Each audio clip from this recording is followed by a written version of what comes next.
পুলকারে ট্রেনের ধাক্কায় পড়ুয়া মৃত্যুর জের। আজ সন্তানহারা পরিবারের পাশে মুখ্যমন্ত্রী শুভেন্দু অধিকারী বহরমপুর যাবেন আর বহরমপুরে গিয়ে সন্তানহারা পরিবারের সঙ্গে সাক্ষাৎ, স্বজনহারাদের আর্থিক সাহায্য মুখ্যমন্ত্রীর। গত শুক্রবার গোবিন্দপুর রেলগেটে মর্মান্তিক ভয়াবহ দুর্ঘটনা ঘটে যায়। আজ মুখ্যমন্ত্রীর কি কর্মসূচি রয়েছে, কখন যাচ্ছেন তিনি, পুরো বিষয়ে জানার চেষ্টা করব। তবে তার আগে আরও একবার আপনাদের জানাবো, আজ সন্তানহারা পরিবারের পাশে মুখ্যমন্ত্রী বহরমপুরে গিয়ে সন্তানহারা পরিবারের সঙ্গে সাক্ষাৎ, স্বজনহারাদের অর্থ সাহায্য মুখ্যমন্ত্রীর। সোমরাজ রয়েছে আমার সঙ্গে সরাসরি। সোমরাজ,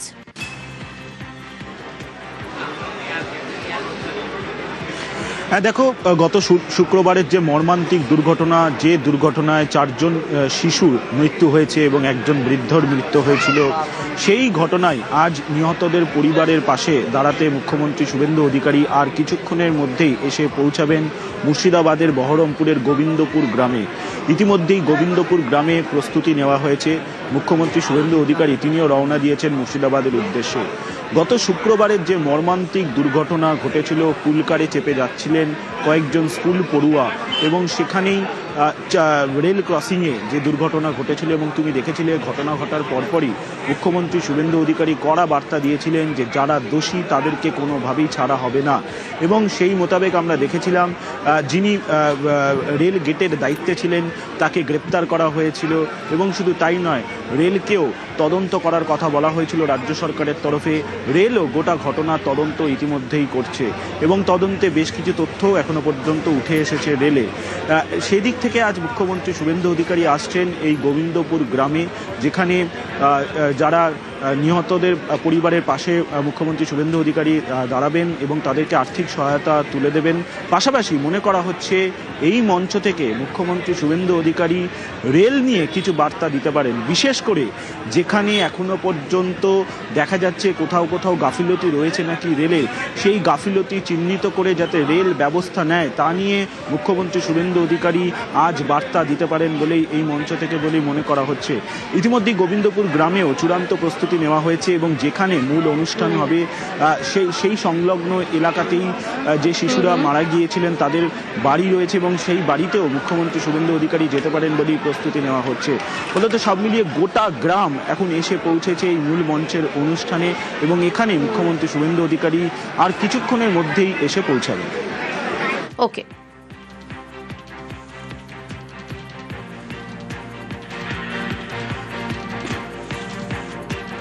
দুর্ঘটনা ঘটেছে তার জন্য সে শোক পালন করতে আসছে আমাদের এখানে এবং সবাইকে দেখবে, একসঙ্গে তাদের সঙ্গে কথা বলবে, আলাপ করবে। মুখ্যমন্ত্রী আসছে গোবিন্দপুরে, আমাদের ভালো লাগছে। দুর্ঘটনা ঘটে যাওয়ার পরে আসছেন উনি, পরিবারগুলোকে দেখা করবে যাদের যাদের বাচ্চা মারা গিয়েছে, স্কুল ছাত্র।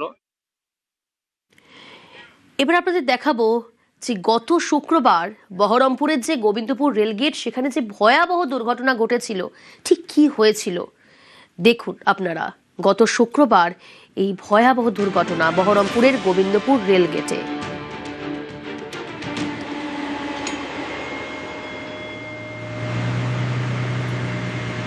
পুলকারে ট্রেনের ধাক্কায় 5 জনের মৃত্যু হয়, 4 পড়ুয়া সহ 1 জন। গাফিলতির অভিযোগ, আর সেই অভিযোগে ইতিমধ্যে সাসপেন্ডের পরই গ্রেফতার করা হয় গেটম্যানকে। গত শুক্রবার গোবিন্দপুর রেলগেটে যে ভয়াবহ দুর্ঘটনা, সেই ছবি আপনাদের দেখালাম গ্রাফিক্যাল প্রেজেন্টেশনের মাধ্যমে। আর আজকে সকাল থেকে কি পরিস্থিতি, এই মুহূর্তে কি পরিস্থিতি, সরাসরি প্রণব রয়েছে আমার সঙ্গে গোবিন্দপুর রেলগেট থেকেই। প্রণব, গত শুক্রবার এই রেলগেটে এখানেই ভয়াবহ দুর্ঘটনা ঘটে যায়, 5 জনের মৃত্যু হয়। আজকের কি পরিস্থিতি? আজ আর কিছুক্ষণ বাদেই মুখ্যমন্ত্রী শুভেন্দু অধিকারী তিনি গোবিন্দপুরে পৌঁছবেন, স্বজনহারাদের সঙ্গে সাক্ষাৎ এবং তাদেরকে আর্থিক সাহায্য করবেন। কিন্তু এই মুহূর্তে সেই জায়গা গোবিন্দপুর রেলগেট, সেখানে কি পরিস্থিতি, স্থানীয়রা কি বলছেন?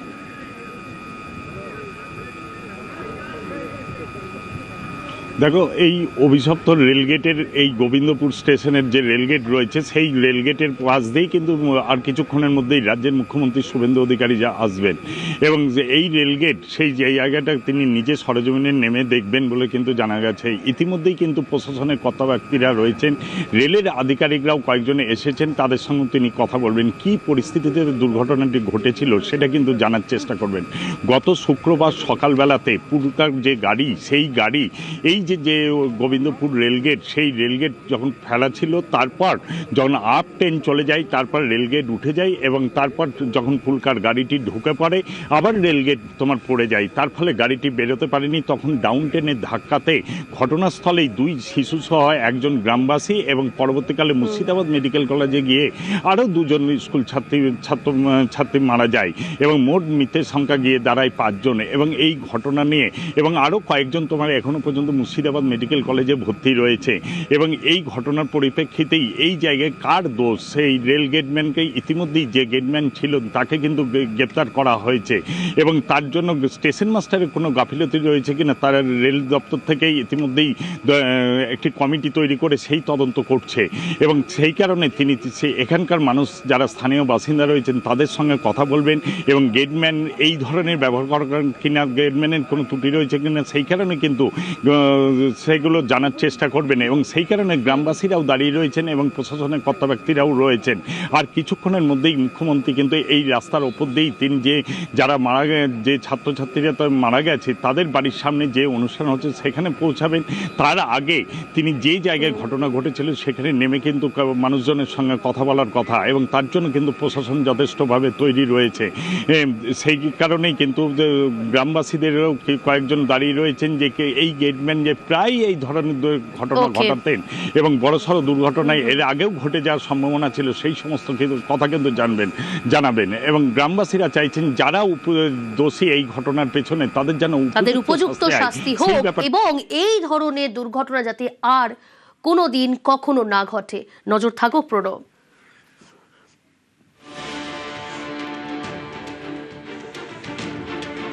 আমার কলিজার টুকরা আমার মেয়ে, সে তো আমার কাছে আর ফিরে আসবে না। আমার তো স্বপ্ন ছিল আমি আমার মেয়েকে পড়াশোনা করাবো। ওই গেটম্যানের গাফিলতিতে যে আমার এতগুলো জীবন চলে গেল বাচ্চার, সবারই পরিবারই অসহায়। আমার কষ্ট, আমার যা কষ্ট হচ্ছে আমি বুঝতে পারছি তাদেরও একই কষ্ট হবে। গেটম্যানের জন্য শাস্তি হয়, মুখ্যমন্ত্রী ভালোভাবে তদন্ত করে সে গেটম্যানের জন্য শাস্তির ব্যবস্থা করে। তার একটু ভুলের কারণে আমাদের ফুটফুটে সন্তানগুলো আজ হারিয়ে গেল।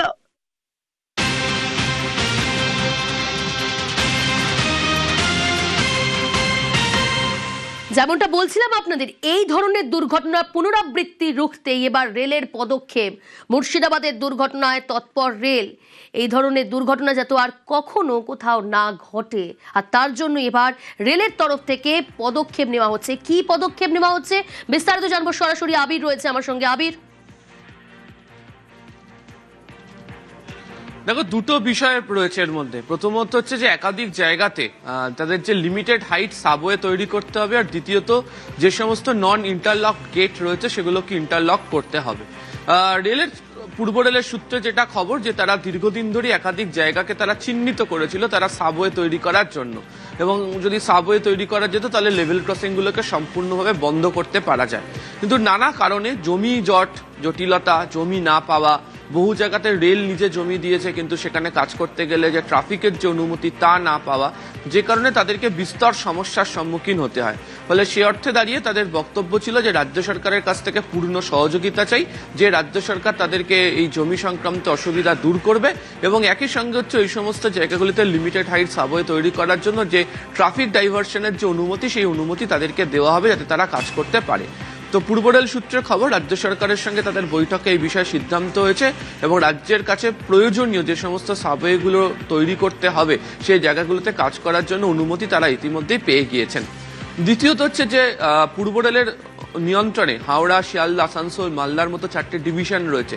সেই 4টে ডিভিশনে একাধিক নন ইন্টারলক গেট রয়েছে, সেগুলোকেও বাজেটে অর্থ বরাদ্দ করে দেওয়া তো হয়েছিল, আবার নতুন করে রেল বোর্ডের তরফ থেকে তাদেরকে টাকা দেওয়া হচ্ছে যেগুলোকে সম্পূর্ণভাবে ইন্টারলক করে দিতে পারা যায়।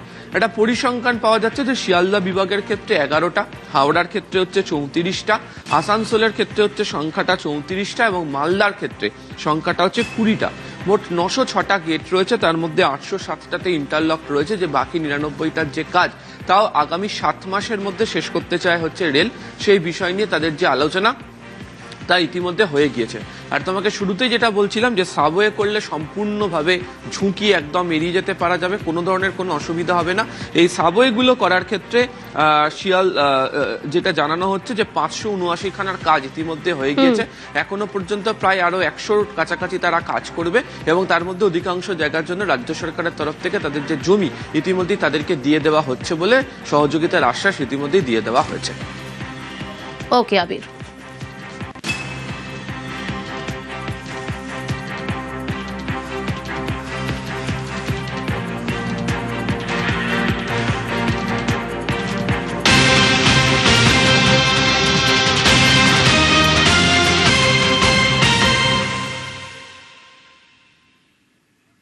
আরো এক গুরুত্বপূর্ণ খবর দিয়ে আপনাদের, অভিষেক বন্দ্যোপাধ্যায়কে অন্তর্বর্তী রক্ষা কবচ দিল না হাইকোর্ট। 8 এফআইআর এর উপর অন্তর্বর্তী রক্ষা কবচ দিল না আদালত। আরো চাপে অভিষেক বন্দ্যোপাধ্যায়, অভিষেককে অন্তর্বর্তী রক্ষা কবচ দিল না হাইকোর্ট। 8 এফআইআর এর উপর অন্তর্বর্তী রক্ষা কবচ দিল না আদালত। আরো ডিটেল জানার চেষ্টা করব, ঠিক কোন 8টি এফআইআর, পুরো বিষয়টা জানবো। অর্ণব রয়েছে আমার সঙ্গে। অর্ণব, অভিষেক বন্দ্যোপাধ্যায় কালীঘাট তৃণমূল কংগ্রেসের সর্বভারতীয় সাধারণ সম্পাদক, তার বিরুদ্ধে আমরা ইতিমধ্যেই সইজাল কাণ্ড, বিধানসভার বিধায়কদের এবং ডিজে মন্তব্য মামলা দেখেছি, কিন্তু এর বাইরেও মোট 8টা এফআইআর অভিষেক বন্দ্যোপাধ্যায়ের বিরুদ্ধে হয়েছে। সেটা ডায়মন্ড হারবার থানা, সেটা বিষ্ণুপুর থানা, সেটা শিলিগুড়ি পুলিশ কমিশনারেট, এছাড়াও একাধিক থানা সরাসরি প্রত্যক্ষভাবে FIR main accused Abhishek Bandyopadhyay. সেই 8টা এফআইআর এর উপরই অন্তর্বর্তী রক্ষা কবচ চেয়ে কলকাতা হাইকোর্টে আসে এবং পাশাপাশি এফআইআর-গুলি খারিজেরও আবেদন রয়েছে অভিষেক বন্দ্যোপাধ্যায়ের। মামলাগুলি বেশ কয়েক সপ্তাহ ধরে আদালতে বিচারাধীন বা বিচার্য মামলার তালিকায় ঝুলছে। এই অবস্থায় মামলাটি শুনানির জন্য এলে এক্ষেত্রে রাজ্য বা পুলিশের তরফে অতিরিক্ত সলিসিটর জেনারেল এস.ভি. রাজু তিনি বলেন যে তাকে এই মামলা কিছুটা সময় দেওয়া হোক, কারণ গতকাল এই মামলা যখন আসে তখন কিন্তু অভিষেক বন্দ্যোপাধ্যায়ের তরফে সময় নেওয়া হয়েছিল এবং সেই সময় বুধবার দিন দিতে চায়, সামনের বুধবার দিতে চায় কলকাতা হাইকোর্ট। এই সময়তেই কপিল সিব্বল সিনিয়র অ্যাডভোকেট অভিষেক বন্দ্যোপাধ্যায়ের আইনজীবী তিনি জানান যে 8টা এফআইআর অভিষেক বন্দ্যোপাধ্যায়ের বিরুদ্ধে মামলা করার সময় ছিল, যার এই মুহূর্তে 11 সংখ্যা ছাড়িয়েছে, অর্থাৎ সরাসরি এফআইআর অ্যাকিউজ অভিষেক বন্দ্যোপাধ্যায় রাজ্যে 11টি এফআইআর এর উপরে। কাজেই যত দিন যাচ্ছে এফআইআর সংখ্যা বাড়ছে, কাজেই তাকে অন্তত রক্ষা কবচ দিক একটা কলকাতা হাইকোর্ট, মামলার দিন পিছলেও তাতে তাদের কোনো আপত্তি নেই। এর তীব্র বিরোধিতা করে রাজ্য বা পুলিশের তরফে অতিরিক্ত সলিসিটর জেনারেল এবং তিনি জানান কিভাবে এই যে 8টি এফআইআর রয়েছে তার প্রত্যেকটির অভিযোগের গুরুত্ব আলাদা, অভিযোগের ধরন আলাদা। একটি মামলার ভিত্তিতে কিভাবে সম্ভব কলকাতা হাইকোর্ট উভয় পক্ষের একটা সওয়াল জবাব না করে কি করে একটা ব্ল্যাঙ্ক চেক অন্তর্বর্তী রক্ষা কবচ অভিষেক বন্দ্যোপাধ্যায়কে দিয়ে দেবে কলকাতা হাইকোর্ট। এবং এর পাশাপাশি কপিল সিব্বল পাল্টা সেই সময় শুভেন্দু অধিকারী 2021 সালে করা তার যে মামলা কলকাতা হাইকোর্টে, সেই তৎকালীন বিচারপতি রাজাশেখর মান্তার বেঞ্চের নাম না করে তার 17টি এফআইআর এর উপর কি করে অন্তর্বর্তী রক্ষা কবচ হাইকোর্ট দিচ্ছিল সেই প্রসঙ্গে জানা হয়। এবং শেষমেশ বিচারপতি সৌগত ভট্টাচার্য জানান যেহেতু সময় চাওয়া হচ্ছে এবং বিষয়টি উভয় তরফই সম্পূর্ণ একটা শুনানির প্রয়োজন রয়েছে, তাই কোনো শুনানি ছাড়া একতরফা অন্তর্বর্তী রক্ষা কবচ এই মুহূর্তে অভিষেক বন্দ্যোপাধ্যায়কে দিচ্ছে না আদালত। আগামী বৃহস্পতিবার 30শে জুলাই এই মামলা শুনানির জন্য আসবে। তবে এই সময়কালের মধ্যে যদি অভিষেক বন্দ্যোপাধ্যায়ের বিরুদ্ধে কোনো কড়া পদক্ষেপ, গ্রেপ্তারের করার মতো কোনো পদক্ষেপ পুলিশ নিয়ে থাকে, সেক্ষেত্রে তারা আদালতের নজরে আনতে পারেন, অন্তত অভিষেকের আইনজীবীরা আনতে পারেন। এই পরামর্শ বা প্রস্তাবটুকু দিয়েছে কলকাতা হাইকোর্ট। কাজে সব মিলে অভিষেকের বিরুদ্ধে 11 এফআইআর, অভিষেকের বিরুদ্ধে এফআইআর বেড়ে 11, পরোক্ষভাবে একাধিক এফআইআর এ অভিষেকের নাম, আর সেই এফআইআর গুলি হাইকোর্টের বিবেচনায় আসেনি, এমনই মন্তব্য কপিল সিব্বলের।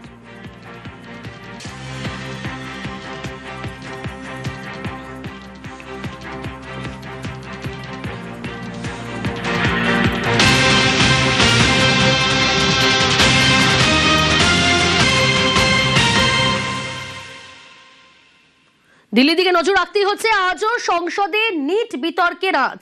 অধিবেশনের শুরুতেই বিরোধীদের হই হট্টগোল। সংসদের দুই কক্ষে বিরোধীদের তুমুল বিক্ষোভ। কেন্দ্রীয় শিক্ষামন্ত্রীর পদত্যাগের দাবিতে অনড় বিরোধীরা। আজও সংসদে নিট বিতর্কের আজ।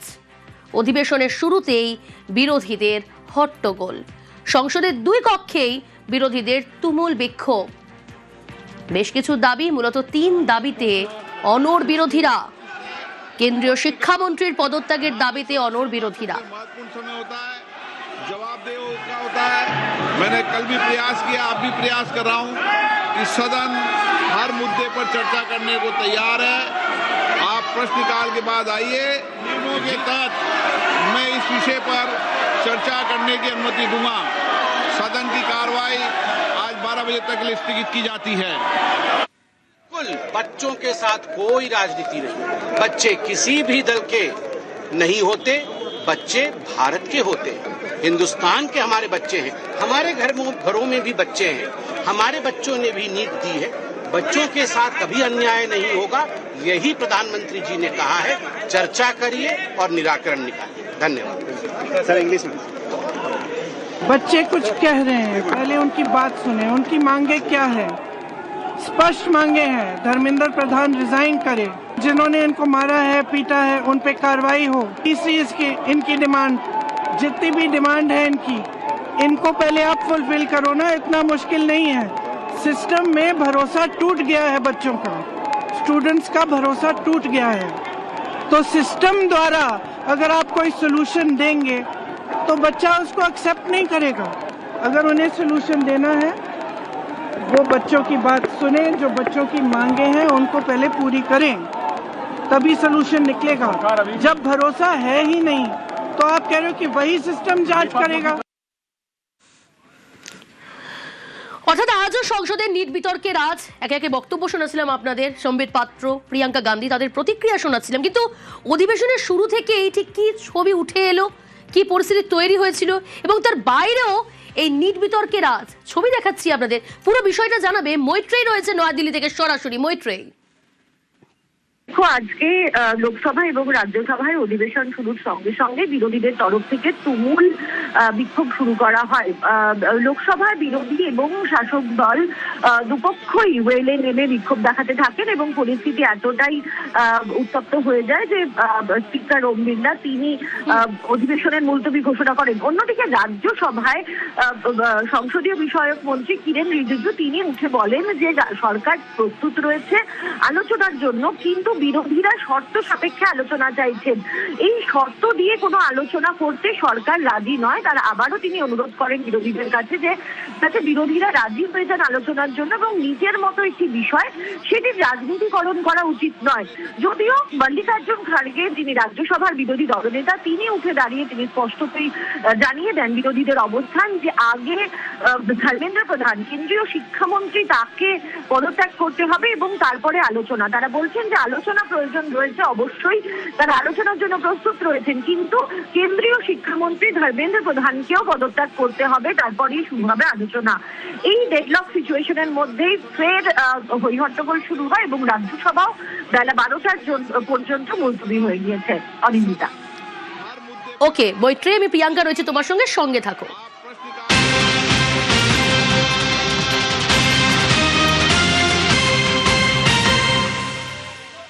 বিরোধীদের নাছোড় আন্দোলন, আর এই নাছোড় আন্দোলনের পাল্টা এবার এনডিএ। প্রধানমন্ত্রীর বাড়ির বাইরে রাহুলদের ধর্নার জের। কি পাল্টা কৌশল এনডিএ তরফ থেকে নেওয়া হচ্ছে জানবো।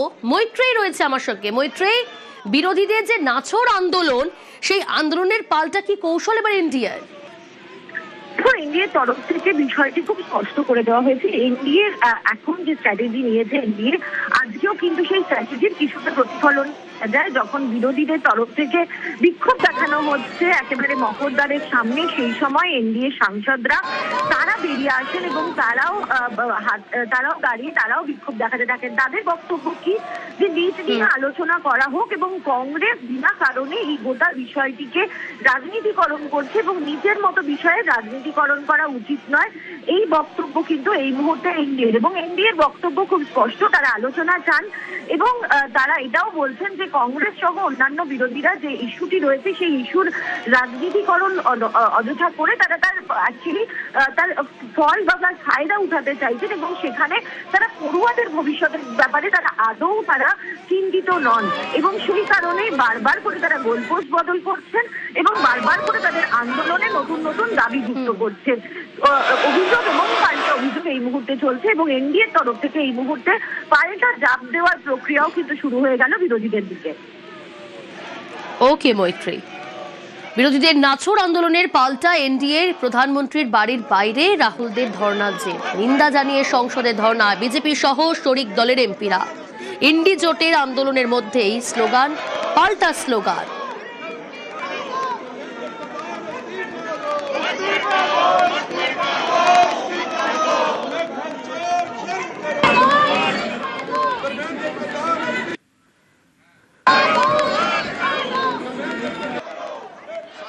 এদিকে আজও সংসদে নিট বিতর্কের আজ, অধিবেশনের শুরুতেই সেখানে বিরোধীদের হট্টগোল এবং বাইরে সেই ছবি দেখাচ্ছি আপনাদের। বিরোধীরা তাদের মূলত 3 দাবিতে তারাও আজও বিক্ষোভ দেখায়, নিট বিতর্কের আজ সংসদে এবং সংসদের বাইরে। এদিকে পাল্টা নাছোড় আন্দোলনের পাল্টা কৌশল এনডিএ।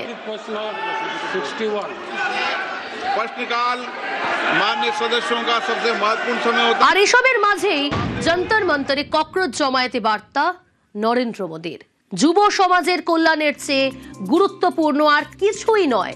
এক্স স্যান্ডেলে বার্তা প্রধানমন্ত্রী নরেন্দ্র মোদীর। নিটের প্রশ্নপত্র ফাঁসে ফাস্ট ট্র্যাক তদন্তের আশ্বাস। এক্স স্যান্ডেলে প্রধানমন্ত্রী লিখেছেন, প্রশ্নপত্র ফাঁসের ঘটনায় অভিযুক্তদের বিরুদ্ধে দ্রুত কঠোর শাস্তির দাবি। যুব সমাজের কল্যাণ ও ভবিষ্যতের চেয়ে গুরুত্বপূর্ণ আর কিছুই হতে পারে না।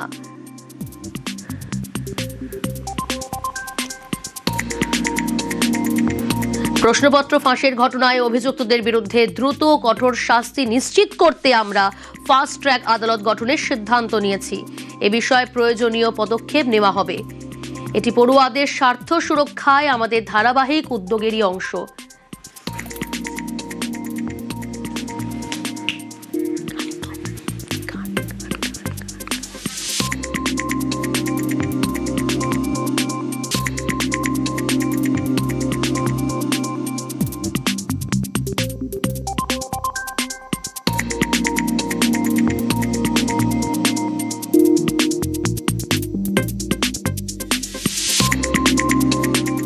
कि हम हर विषय की जांच के लिए तैयार हैं।